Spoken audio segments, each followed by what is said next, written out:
নমস্কাৰ welcome to this video আজিৰ ভিডিওত আমি ইউনিফৰ্ম সিভিল কোড বা সমান নাগৰিক সংহিতা ভাৰতীয় নাগৰিকৰ সমান নাগৰিক সংহিতা তাৰ বিষয়ে আলোচনা কৰিম ইউনিফৰ্ম সিভিল কোড আৰু মানে ৰিসেন্টলি মানে যোৱা কেইদিনমানত আপোনালোকে এই বিষয়ে হয়তো শুনিছে নিউজত বা নিউজ পেপাৰত পঢ়িব পাৰিছে ইউনিফৰ্ম সিভিল কোড কি হয় কোড বলবৎ কৰা আছে এইবিলাক কথা আমি জানিম আৰু ইয়াৰ বিষয়ে আমি সবিশেষ জানিম আজিৰ ভিডিওত ওকে আৰু আপোনালোকে যদি বিভিন্ন ধৰণৰ কম্পিটিটিভ এক্সামিনেশনৰ কাৰণে প্ৰিপাৰেচন কৰি আছে আজিৰ ভিডিওটো অতি হেল্পফুল হ'ব বিভিন্ন ধৰণৰ APS-C CC prelims ADRE Assam police আৰু মেইনলি যিসকল এপিএসসি সিসি প্ৰিলিমছ বা পৰৱৰ্তী সময়ত মেইনছৰ কাৰণে প্ৰিপাৰেচন কৰিব তেওঁলোকৰ কাৰণে আজিৰ ভিডিও অতি হেল্পফুল হ'ব ওকে সো স্টাৰ্ট কৰিছো আজি আলোচনা অন ইউনিফৰ্ম সিভিল কোড আমি ডিটেইলস ডিসকাশনলৈ যোৱাৰ আগত কিছুমান পয়েন্ট আপোনালোকৰ লগত মানে শেয়াৰ কৰিব বিচাৰিছো গোৱাত অলৰেডি এটা সিভিল কোড আছে আগৰে পৰা পৰ্তুগীজ সিভিল কোড কাৰণ গোৱাত পৰ্তুগীজ সকলে ৰাজত্ব কৰিছিল আৰু সেই হিচাপে পৰ্তুগীজ সিভিল কোড এখন গোৱাত অলৰেডি বলবৎ হৈ আছে আধুনিক ভাৰতত মানে বৰ্তমান ভাৰতত ইউনিফৰ্ম সিভিল কোড লঞ্চ কৰা হৈছে কোড প্ৰথমবাৰৰ কাৰণে উত্তৰাখণ্ডত বলবৎ কৰা হৈছে ফেব্ৰুৱাৰী মাহত 2024 ইয়াত এটা ভুল আছে সৰি ইয়াত মানে 2023 নহয় 2024 হ'ব ফেব্ৰুৱাৰী মাহ 2024 চনত ইউনিফৰ্ম সিভিল কোড তেওঁলোকৰ বিধানসভাত গৃহীত হৈছে উত্তৰাখণ্ডত ওকে মনত ৰাখিব ফেব্ৰুৱাৰী 2024 23 নহয় উত্তৰাখণ্ড ষ্টেট আৰু ইয়াৰ লগতে উত্তৰাখণ্ড মানে ইউনিফৰ্ম সিভিল কোড বলবৎ কৰা প্ৰথমখন ভাৰতীয় ৰাজ্য হিচাপে পৰিগণিত হয় গোৱাৰ অলৰেডি আছিল যদিও সেইটো ইউনিফৰ্ম সিভিল কোড নহয় সেইটো পৰ্তুগীজ সিভিল কোড আৰু ৰিসেন্টলি অসমৰ মুখ্যমন্ত্ৰী ডক্টৰ হিমন্ত বিশ্ব শৰ্মাই কেইবাবাৰ উল্লেখ কৰিছে যে অসমতো ইউনিফৰ্ম সিভিল কোড বলবৎ কৰা হ'ব এনে ধৰণৰ কথা আমি জানিবলৈ পাইছো মুখ্যমন্ত্ৰীও জানিবলৈ দিছে এটা কথা হল যে ইউনিফর্ম সিভিল কোড কি হয় ওকে ইউনিফর্ম সিভিল কোড হল মানে এটা সেট অফ ল ওকে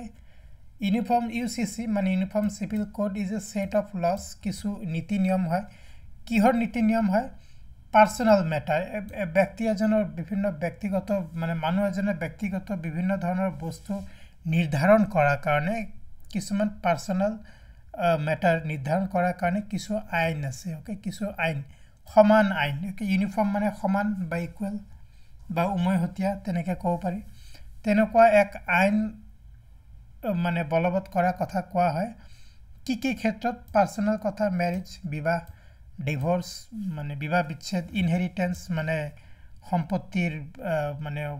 হোৱা মানে সম্পত্তিৰ মানে কি বুলি কম স্বত্বাধিকাৰী হোৱা তেনেকুৱা আৰু এডপশন মানে মানে যি সৰু ল'ৰা ছোৱালীক মানে বহুতে এডপ্ট কৰি লয় তেনেকুৱা কথা তো এইবিলাক ক্ষেত্ৰত মানে কি হয় কিছুমান কমন ল বা কমন আইনৰ কথা কোৱা হয় ইউনিফৰ্ম সিভিল কোডত ওকে এনে ধৰণৰ পাৰ্সোনাল যিবিলাক কথা হয় বিবাহ হওক বিবাহ বিচ্ছেদ হওক বা ইনহেৰিটেন্স মানে সম্পত্তিৰ যি অধিকাৰ দিয়া হয় সেইটো আৰু এডপশন মানে মানে ল'ৰা ছোৱালী এডপ্ট কৰা মানে মানে তেনে ধৰণৰ কিন্তু ইয়াত এটা কথা হল এই এইবিলাক পাৰ্সোনাল ম্যাটাৰ আছে এইবিলাক কোৱা আছে এইবিলাক কিন্তু আজিৰ ভাৰতত ম্যাক্সিমাম ধৰ্মৰ ওপৰত বেছ কৰে ৰিলিজন হিচাপে এটা ধৰক হিন্দুসকলৰ কাৰণে বেলেগ কোড আছে বা হিন্দুসকলে বেলেগ নিয়ম পালন কৰে মুছলিমসকলে বেলেগ নিয়ম পালন কৰে খ্ৰীষ্টানসকলে বেলেগ নিয়ম পালন কৰে শিখ সকলে বেলেগ নিয়ম পালন কৰে আৰু ইউসিসিত কি কোৱা হয় যে irrespective of religion and cultural background আপোনাৰ ধৰ্মৰ হওক বা যি সাংস্কৃতিক মানে বেকগ্ৰাউণ্ড হওক যি প্ৰতিটো জাতি ধৰ্ম বৰ্ণ নিৰ্বিশেষে মানে যি বেকগ্ৰাউণ্ড হওক সাংস্কৃতিক বেকগ্ৰাউণ্ড হওক ধৰ্ম হওক তাৰ নিৰ্বিশেষে কিন্তু যিবিলাক মানে ল যিবিলাক আইনৰ কথা কোৱা হয় ইউনিফৰ্ম সিভিল কোড সেইবিলাক কিন্তু একেই হ'ব ধৰক এটা হিন্দু এজনে ইউনিফর্ম সিভিল কোড মতে হিন্দু এজনে যিবিলাক নীতি নিয়ম মানি চলিব লাগিব এইবিলাক ফিল্ডত মুছলিম সকলেও একেই নীতি নিয়ম মানিব লাগিব বা খ্ৰীষ্টানসকলেও একে নীতি নিয়ম মানি চলিব লাগিব মানে ধৰ্ম নিৰ্বিশেষে সকলে একে ধৰণৰ নীতি নিয়ম মানি চলিব লাগিব ধৰ্মৰ ওপৰত নহয় কিন্তু ইউনিফৰ্ম সিভিল কোডৰ বেচিছত ওকে সেইটোৱে মেইন কথা ইউনিফৰ্ম সিভিল কোড কিন্তু এটা কথা হল যে ইউনিফৰ্ম সিভিল কোড আমাৰ মানে সংবিধান বা কনস্টিটিউশনত আছে নে ইয়েস কনস্টিটিউশনত উল্লেখ কৰা আছে আৰ্টিকেল 44 মনত ৰাখিব কোনটো আৰ্টিকেলত ইউনিফৰ্ম সিভিল কোড বা ইউসিসিৰ কথা উল্লেখ কৰা আছে সেইটো আৰ্টিকেল 44 আৰ্টিকেল 44 ৰ যি ডাইৰেক্টিভ প্ৰিন্সিপলস মানে নিৰ্দেশনাত্মক নীতি ডাইৰেক্টিভ প্ৰিন্সিপলছত ইউনিফৰ্ম সিভিল কোডৰ কথা কোৱা আছে আৰু ডাইৰেক্টিভ প্ৰিন্সিপল কি হয় ইয়াৰ বিষয়ে আমি কেতিয়াবা ভিডিও পাবলিশ কৰিম ওকে এটা ইউনিফৰ্ম সিভিল কোড কিয় বলবৎ কৰা কথা কোৱা হৈছে সংবিধানত আৰ্টিকেল 44 ত for social justice and equality okay সামাজিক ন্যায় আৰু ইকুৱেলিটি মানে সমতা মানে সমাজৰ বিভিন্ন অলৰেডি কৈছো জাতি ধৰ্ম বৰ্ণ নিৰ্বিশেষে সমাজৰ আটাইৰে মাজত সামাজিক ন্যায় আৰু সমানতা আনিবৰ কাৰণে ইউনিফৰ্ম সিভিল কোডৰ কথা সংবিধানত কোৱা হৈছে কোড আৰ্টিকেল 44 ত কোৱা হৈছে ওকে নেক্সট অলৰেডি কোৱা হৈছে যে কনস্টিটিউশনত আছে আৰ্টিকেল 44 ত ইউনিফৰ্ম সিভিল কোডৰ কথা for all citizens মানে emphasizing the need for harmonizing diverse personal laws okay personal law মানে কি এটা অলৰেডি কোৱা হৈছে যে হিন্দু সকলৰ কাৰণে বেলেগ নিয়ম মুছলিম সকলৰ কাৰণে বেলেগ নিয়ম বা জৈন সকল বা শিখ সকলৰ কাৰণে বেলেগ নিয়ম বিভিন্ন ধৰ্মৰ বা সম্প্ৰদায়ৰ মানুহৰ যাতে একে নিয়ম পালন কৰিব পাৰে বিভিন্ন সামাজিক বা ব্যক্তিগত ক্ষেত্ৰত তাৰ কাৰণে ইউনিফৰ্ম সিভিল কোডৰ কথা অলৰেডি সংবিধানত কোৱা হৈছে ওকে কিন্তু ইয়াত কিছুমান চ্যালেঞ্জ আছে ওকে কিছুমান মানে ইমান সহজ নহয় ইউনিফৰ্ম সিভিল কোড কিছু বাধা আছে কিছু তৰ্কও আছে যুক্তিও আছে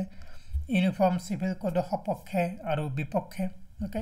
এটা চাওক ভাৰত এটা বিশাল দেশ ভাৰতত বিভিন্ন জাতি ধৰ্ম ভাষা বৰ্ণ ইত্যাদি মানুহে বাস কৰে ওকে গতিকে এনে ধৰণৰ এটা দেশত মানে ইমান মানে 140 কোটি জনসংখ্যা দেশত কমন সেট অফ ল বা যিবিলাক যেটো সাধাৰণ নিয়ম সেই সাধাৰণ নিয়ম কিন্তু আনিব পৰা মানে কষ্টকৰ ইমান সহজ নহয় বহুত চ্যালেঞ্জ আছে বাধা আছে আৰু বহুত যুক্তি তৰ্ক দিয়া হয় ওকে এতিয়া ধৰক ৰেজিস্ট্যান্স মানে বাধা আছে অলৰেডি কোৱা আছে সো এই যিবিলাক মানে মাইনৰিটি গ্ৰুপ আছে মানে মাইনৰিটি গ্ৰুপ বিলাকে কিন্তু মানে ইমান সেফ ফিল নকৰে যেতিয়া ইউনিফৰ্ম সিভিল কোডৰ কথা কোৱা হয় মাইনৰিটি মানে ধৰক ধৰ্মৰ ক্ষেত্ৰত মাইনৰিটি হওক ভাষাৰ ক্ষেত্ৰত হওক বা বহুত ধৰক জনজাতি বা ট্ৰাইবেল সম্প্ৰদায়ৰ লোক আছে তেওঁলোকৰ হওক তেওঁলোকৰ কিন্তু মানে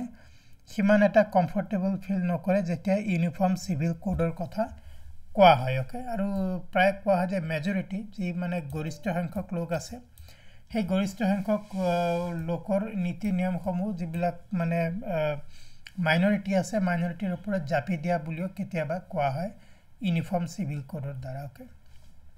গতিকে ইয়াত কিছু বাধা আছে ইমপ্লিমেন্টেশন হোৱাত এটা লিগেল ফ্ৰেগমেন্টেশন মানে আইন একে নহয় মানে আইনী এটা সমস্যা আছে আইনগত সমস্যা আছে কি হল মানে ভাৰতত এতিয়া বিভিন্ন ধৰণৰ পাৰ্সোনাল ল বোৰ্ড আছে ওকে বিভিন্ন ধৰণৰ মানে এটা ধৰক বিভিন্ন ধৰ্মৰ কাৰণে বেলেগ বেলেগ পাৰ্সোনাল লজ আছে ওকে ব্যক্তিগত আইন আছে ডিপেন্ডিং অন ৰিলিজিয়াছ ওকে মানে ধৰ্ম নিৰ্বিশেষে গতিকে এতিয়া ম্যাৰেজ হোক ডাইভোৰ্স হোক ইনহেৰিটেন্স হোক এইবিলাক ক্ষেত্ৰত বিভিন্ন ধৰ্মৰ কিন্তু মতামত বেলেগ বেলেগ হিন্দুসকলৰ বেলেগ মুছলিমসকলৰ বেলেগ খ্ৰীষ্টানসকলৰ বেলেগ জৈনসকলৰ বেলেগ শিখসকলৰ বেলেগ ঠিক তেনেকুৱা ধৰণৰ গতিকে ইমান যেতিয়া বিভিন্ন ধৰ্মৰ মানে বিভিন্ন বেলেগ বেলেগ ধৰণৰ মানে পাৰ্সোনাল ল আছে সেটস অফ পাৰ্সোনাল ল ব্যক্তিগত আইন আছে গতিকে তেনে ক্ষেত্ৰত কিন্তু ইউনিফৰ্ম সিভিল কোড বনোৱা আমাৰ দেশৰ কাৰণে আইনগতভাৱে সিমান সহজ কথা নহয় ওকে জেন্ডাৰ ইকুৱেলিটি মানে যেটো মানে ইউনিফৰ্ম সিভিল কোডৰ দ্বাৰা সপক্ষে মানে কিছু কথা কোৱা হয় যেটা ইউনিফৰ্ম সিভিল কোড বলবৎ হ'ব তেতিয়া জেন্ডাৰ ইকুৱেলিটি হ'ব মানে যি লিংগ বৈষম্য আছে তাক দূৰ কৰা হ'ব মানে পুৰুষ হওক মহিলা হওক আটাইৰে মাজত এটা সমতা স্থাপন কৰা হ'ব ইকুৱেলিটি বিভিন্ন ধৰণৰ মানে যি পাৰ্সোনাল বা ব্যক্তিগত বিষয় আছে সেইবিলাকৰ ওপৰত আৰু যিবিলাক ডিসক্ৰিমিনেটৰি প্ৰেক্টিস আছে যিবিলাক বৈষম্যমূলক যিবিলাক আচৰণ আছে সেইবিলাক মানে আতৰাই যেটা কমন সেট অফ লজ থাকিব সেইবিলাক মানে বলবৎ কৰা যাব যদি ইউনিফৰ্ম সিভিল কোড মানে বলবৎ কৰিব পৰা যায় আমাৰ দেশত ওকে ইয়াত এটা এক্সাম্পল দিয়া হৈছে ট্ৰিপল তালাক in Islamic laws Islamic personal law triple তালাকৰ কথা আছে মানে তিনবাৰ তালাক বুলি ক'লে ডিভোৰ্স হয় তেনেকুৱা ধৰণৰ কিবা গটিকে যেটা ইউনিফর্ম সিভিল কোড মানে হ'ব বলবৎ হ'ব তেতিয়া কিন্তু এই ট্রিপল তালাক প্ৰথা উঠাই দিয়া হ'ব বা তাক বেআইনী বুলি ঘোষণা কৰা হ'ব তেতিয়া কি হয় তেতিয়া এটা এই যেটো মানে যেটো জেন্ডাৰ ইনইকুৱেলিটিৰ কথা কোৱা হয় সেইটো কিন্তু নাথাকিব তেতিয়া জেন্ডাৰ ইকুৱেল হ'ব ওকে গটিকে তেতিয়া মানে জাস্ট কোনো এজনে নহয় মানে ডিভোর্স তেতিয়াহে হ'ব যেতিয়া পুৰুষ মহিলা দুয়োৰে সহমতি থাকিব বা তেনেকুৱা ধৰণৰ কথা okay political and social implication okay ৰাজনৈতিক আৰু সামাজিক কিছু কথাও আছে ইয়াত যেটা ইউনিফৰ্ম সিভিল কোড মানে বলবৎ কৰাৰ কথা কোৱা হয় পলিটিক্যালি সেনসিটিভ ৰাজনৈতিকভাৱে স্পৰ্শকাতৰ বিষয় হয় ওকে বিভিন্ন ৰাজনৈতিক দলৰ বিভিন্ন মতামত আছে এই ক্ষেত্ৰত ভাৰতত বিভিন্ন বহুতো ৰাজনৈতিক দল আছে আটাইকেইটা ৰাজনৈতিক দল সহমত নহয় যেতিয়া ইউনিফৰ্ম সিভিল কোডৰ কথা কোৱা হয় আৰু এইবুলিও কোৱা হয় কিছুমান ৰাজনৈতিক দল বা কিছুমান সামাজিক সংগঠনে যে যেহেতু ভাৰতত বিভিন্ন সংস্কৃতি বা ধৰ্মৰ লোকে বাস কৰে কালচাৰাল ব্যাকগ্ৰাউন্ড বা ৰিলিজিয়াস ব্যাকগ্ৰাউন্ডৰ মানুহে বাস কৰে গতিকে ইউনিফৰ্ম সিভিল কোড কিন্তু তাৰ প্ৰতি এটা মানে মানে কি হ'ব মানে তার বিরুদ্ধে কাম করিব ওকে এগেইনস্ট ইউসিসি মানে ইউসিসি যেতিয়া বলবৎ করা হবে ইউসিসি কিন্তু এই বিভিন্ন ধর্মর বা বিভিন্ন সংস্কৃতির মানুহৰ বহুত নীতি নিয়মৰ বিপক্ষে কাম কৰিব বা বিপক্ষে কিছু আইন প্ৰণয়ন কৰিব এই বুলিও কিন্তু কোৱা হয় ইউসিসি এগেইনস্টত ওকে ওকে এটা ফিউচাৰ প্ৰসপেক্ট মানে এটা অলৰেডি কোৱা হৈছে যে উত্তৰাখণ্ডত কিন্তু ইউনিফৰ্ম সিভিল কোড অলৰেডি মানে বলবৎ কৰা হয়েছে তেওঁলোকে কিন্তু বহুত স্টেক হোল্ডাৰৰ মতামত লৈছে ওকে সমাজৰ বিভিন্ন বৰ্গৰ বিভিন্ন ধৰ্মৰ বিভিন্ন জনগোষ্ঠীৰ মানুহৰ তেওঁলোকে মতামত লৈছে সেই মতামত লোৱাৰ পিছতহে বহুত দিন হেবিলাক চালি জাৰি চাই বিশ্লেষণ কৰাৰ পিছতহে তেওঁলোকে ইউনিফৰ্ম সিভিল কোড কিন্তু প্ৰৱৰ্তন কৰিছে ওকে তেনেকুৱা ধৰণৰ মানে প্ৰয়োজনীয়তা হ'ব যদি কোনো ৰাজ্যই তেনে ধৰণৰ মানে ষ্টেক হোল্ডাৰৰ বা মানে দীঘলীয়া এটা আলোচনা চলাব লাগিব বিভিন্ন ষ্টেক হোল্ডাৰৰ সৈতে যদি ইউনিফৰ্ম সিভিল কোড প্ৰৱৰ্তন কৰিব লাগে ভাৰতত successful implementation would require careful consideration of diverse opinions and consensus building among various stakeholders okay বিভিন্ন stakeholder লগত আলোচনা কৰিব লাগিব ধৰক হিন্দু সমাজৰ সৈতে আলোচনা কৰিব লাগিব মুছলিম সকলৰ সৈতে আলোচনা কৰিব লাগিব বা শিখ সকল খ্ৰীষ্টান সকল জৈন সকল বুদ্ধিষ্ট সকল মানে যিমানে ধৰ্ম বা যিমানে বা ট্ৰাইবেল সকল বা জনজাতি সকলৰ নিজস্ব মানে ৰীতি-নীতি থাকে নিজস্ব সংস্কৃতি কলা থাকে তেনে ধৰণৰ মানে আটেই সমাজৰ আটেই বৰ্গৰ আটেই কেইটা শ্ৰেণীৰ মানে নেতৃত্বৰ সৈতে আলোচনা কৰিব লাগিব তেতিয়াহে কিন্তু মানে যিবিলাক মানে ইউনিফৰ্ম সিভিল কোডৰ কাৰণে যিবিলাক নীতি নিয়ম তেতিয়াহে সেইবিলাক ভালকৈ বলবৎ কৰিব পৰা যাব ওকে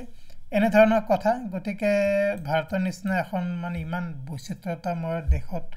ইউনিফৰ্ম সিভিল কোড বলবৎ কৰা ইমান সহজ নহয় কিন্তু ইমান কঠিন নহয় যদি সমাজৰ আটাইকেইটা বৰ্গৰ বা আটাইকেইটা ধৰ্মৰ ভাষাৰ সংস্কৃতিৰ মানুহৰ লগত তেওঁলোকৰ নেতৃত্বৰ সৈতে যদি আলোচনা কৰিব পৰা যায় তেনেহলে ইমপ্লিমেন্টেশন ইমান মানে সমস্যা নহব সো ফ্ৰেন্ডস এইখিনি আছিল আজি আলোচনা কৰিবলগীয়া কথা ইউনিফৰ্ম সিভিল কোড আমি মানে অপেক্ষা কৰিম অসমত কি সিদ্ধান্ত লোৱা হয় অসম চৰকাৰে ইউনিফৰ্ম সিভিল কোড মানে বলবৎ কৰে নে নাই বা কোনো বিধেয়ক তেওঁলোকে বিধানসভাত উত্থাপন কৰে নে নাই সেই কথা চাব লাগিব আৰু উত্তৰাখণ্ডত অলৰেডি বলবৎ কৰা হৈছে মনত ৰাখিব আমাৰ